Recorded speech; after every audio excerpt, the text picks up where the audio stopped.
안녕하세요. 정보처리기사 실기 2021년 2회차 시험 문제 복원 및 분석 영상입니다. 바로 시작해 볼까요? 영상 자체에 대한 의견은 댓글로, 영상 속 문제에 대한 질문은 설명란에 따로 표기해둔 링크를 따라 질문 게시판에서 해주시면 빠른 피드백을 받으실 수 있습니다. 전체적으로 봤을 때 교재 안에서 95% 이상의 출제율을 보이고 있습니다. 이제 어느 정도 출제 범위가 안정기에 들어간 것으로 보이므로 책에 없는 내용이 많아서 불합격을 하는 경우는 없을 것으로 보이네요. 문제 개수로 따지면 몇 문제 안 되겠지만 과목별로 출제 비중을 분석해 봤습니다. 먼저 1과목 소프트웨어 설계에서는 3문제 정도가 출제되었습니다. 응집도와 디자인 패턴, UI와 관련된 용어를 묻는 문제가 나왔고요. 2과목 소프트웨어 개발 파트는 출제 비중이 가장 적은 2문제로 테스트 관련 문제로만 출제가 되었습니다. 3과목 데이터베이스 구축은 6문제 정도인 30% 비중으로 출제가 되었는데 SQL 문법 비중이 가장 컸고 나머지는 비교적 맞추기 쉬운 용어로 문제가 나왔습니다.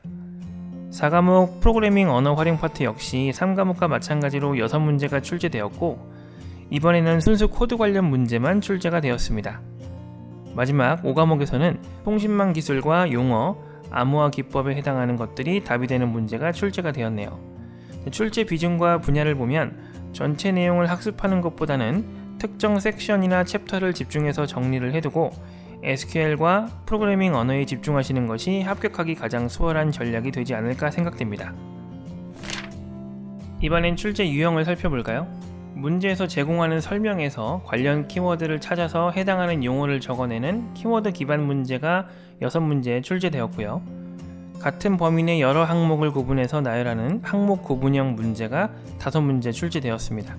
그리고 특정 용어를 간단히 설명하는 약수령 문제는 딸랑 1문제만 출제가 되었네요. 다음으로 SQL 문장에 빈칸을 뚫어서 3문제가 나왔고 프로그램의 실행 결과를 묻는 문제가 5문제가 출제되었습니다. 이번 시험만 보자면 각각의 용어들과 핵심 키워드를 연결하는 사전식 학습을 통해서 기본 베이스를 만들고 프로그래밍과 SQL의 이해로 합격점을 넘길 수 있게끔 전략을 짜는 것을 추천드립니다. 그럼 이제 문제를 풀어볼까요? 키워드 기반 문제는 문제에서 정답과 관련된 핵심 키워드를 찾을 수 있어야 합니다. 네트워크의 종류 중 특정 기반 구조 없이 임시로 사용하는 네트워크를 애드옥 네트워크라고 합니다. 기반 구조가 없으니까 당연히 무선 인터페이스를 사용하는 것이고 재난이나 전쟁 등의 상황에서도 사용이 가능한 것이죠. 병행 제어는 3가지 정도로 나뉩니다.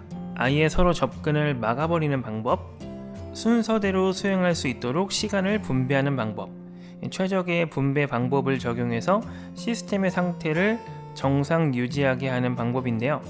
한 명이 쓰면 다른 사람이 못 들어오게 문을 잠그는 화장실 같이 다른 트랜잭션이 접근하지 못하게끔 하는 기법이 바로 로킹입니다.